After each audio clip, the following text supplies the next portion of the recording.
अथ 53 सर्गः।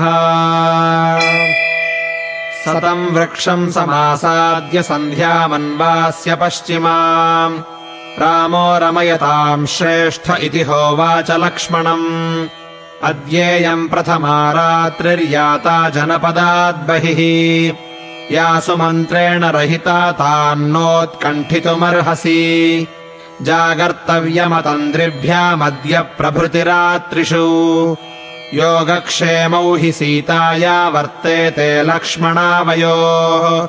रात्रिम् कथञ्चिदेवेमाम् सौमित्रे वर्तयामहे अपवर्तामहे भूमावास्तीर्यस्वयमर्जितैः। स तु संविश्य मेदिन्याम् महार्हशयनोचितः। इमाः सौमित्रये रामो व्याजहारकथाः शुभाः। ध्रुवमद्य महाराजो दुःखम् स्वपिति लक्ष्मणा। कृतकामा तु कैकेयी तुष्टा भवितुमर्हति।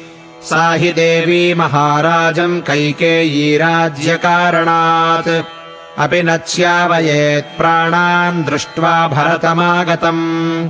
अनाथश्च हि वृद्धश्च मया चैव विना कृतः।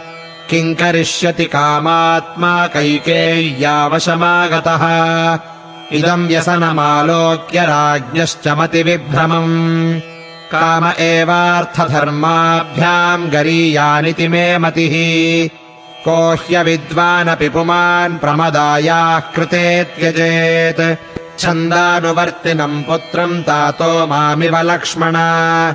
सुखी बत सुभार्यश्च भरतः केकयीसुतः। मुदितान् कोसलानेको यो भोक्ष्यत्यधिराजवत्।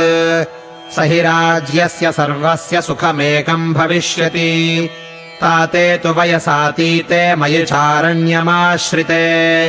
अर्थधर्मौ परित्यज्य यः काममनुवर्तते। एवमापद्यते क्षिप्रम् राजा दशरथो यथा। मन्ये दशरथान्ताय मम प्रव्राजनाय च। कैकेयी सौम्य सम्प्राप्ता राज्याय भरतस्य च। अपीदानीम् तु कैकेयी सौभाग्यमदमोहिता। कौसल्याम् च सुमित्राम् च सा प्रबाधेत मत्कृते। माता स्मत्कारणाद्देवी सुमित्रा दुःखमावसेत्। अयोध्यामित एव त्वम् काले प्रविश लक्ष्मणा। अहमेको गमिष्यामि सीतया सह दण्डकान्। अनाथाया हि नाथस्त्वम् कौसल्याया भविष्यसि। क्षुद्रकर्मा हि कैकेयी द्वेषादन्यायमाचरेत्। परिदद्याद्धि धर्मज्ञकरम् ते मम मातरम्। नूनम् जात्यन्तरे तातस्त्रियः पुत्रैर्वियोजिताः। जनन्या मम सौमित्रे तदद्यैतदुपस्थितम्। मया हि चिरपुष्टेन दुःखसंवर्धितेन च। विप्रयुज्यत कौसल्या फलकालेऽधिगस्तु माम्। मा स्म सीमन्तिनी काचिज्जनयेत्पुत्रमीदृशम्। सौमित्रेयोऽहमम्बायादद्मिशोकमनन्तकम्। मन्ये प्रीतिविशिष्टा सा मत्तो लक्ष्मणसारिका। यत्तस्या श्रूयते वाक्यम् शुकपादमरेर्दश। शोचन्त्याश्चाल्पभाग्याया न किञ्चिदुपकुर्वत। पुत्रेण किमपुत्राया मया कार्यमरिन्दमा। अल्पभाग्या हि मे माता कौसल्या रहिता मया। शेते परमदुःखार्ता पतिता शोकसागरे। एको ह्यहमयोध्याम् च पृथिवीम् चापि लक्ष्मणा। तरेयमिषभिः क्रुद्धो ननु वीर्यमकारणम्। अधर्मभयभीतश्च परलोकस्य चानघा। तेन लक्ष्मणनाद्याहमात्मानमभिषेचये। एतदन्यच्च करुणम् विलप्य विजने बहु। अश्रुपूर्णमुखो दीनो निशितूष्णीमुपाविशत्। विलापोपरतम् रामम् गतार्चिषमिवानलम्। समुद्रमिव निर्वेगमाश्वासयत लक्ष्मणः। ध्रुवमद्य पुरी राम अयोध्यायुधिनाम्बर। निष्प्रभा त्वयि निष्क्रान्ते गतचन्द्रेव शर्वरी। नैतदौपयिकम् राम यदिदम् परितप्यसे।